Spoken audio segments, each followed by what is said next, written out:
Traders, FS Collector here. Today is Monday, November 4th, and I'm going to be analyzing the US dollar Canadian starting on the monthly, working my way all the way down to the 1 hour time frame for the full top-down analysis. But first, don't forget to check out my website, fxpipcollector.com, if you'd like to get access to my swing trade signals, my daily members only live streams on Zoom, and my 34 video trading course, all included for only $30 per month. So, on the US dollar CAD, it was a very, very strong month last month for sure. I still think this looks like a possible ABC though. I mean, to me, it definitely looks like five waves up. It looks like impulsive down, corrective up, and it should lead to another impulsive down.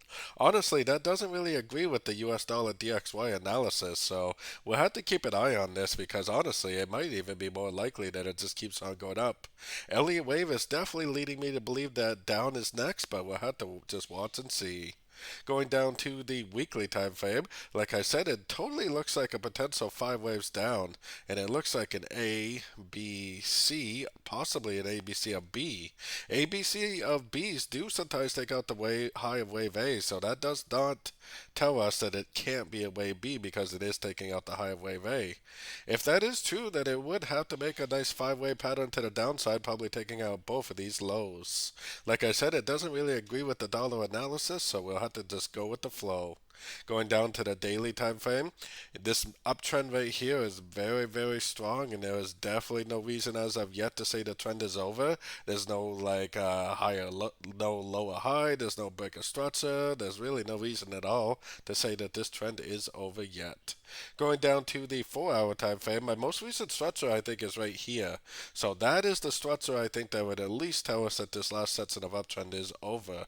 So if we do get a nice break and hold below this structure, I think there's a very good chance that we can start looking for sorts, and then we can learn and earn whether it turns into an ABC correction to this move up, and then continues the uptrend, or whether this is actually a wave C like I think it could be, and it ends up being a complete trend reversal. First thing first, though, we need to see a nice break and hold below structure. Otherwise, we should continue to look for longs on shorter time frames.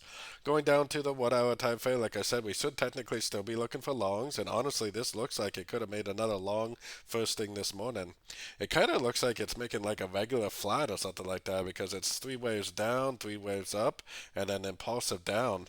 Kind of almost looks like a regular flat, except for it's a little bit of too much of a higher high. The trend is definitely up, so I would definitely still be leaning towards longs. And if it does decide to go down and break structure, that's fine by me. As long as it breaks and holds below structure, at that point, I will definitely start looking for shorts at the end of pullbacks after the break of structure. So, like I always say, as long as we go with the flow and pay attention to our structure and our roadmap higher time frames, we should be trading in the right direction. So, don't forget to join my free Discord group. It's linked down here in the corner. And as always, thank you and happy trading.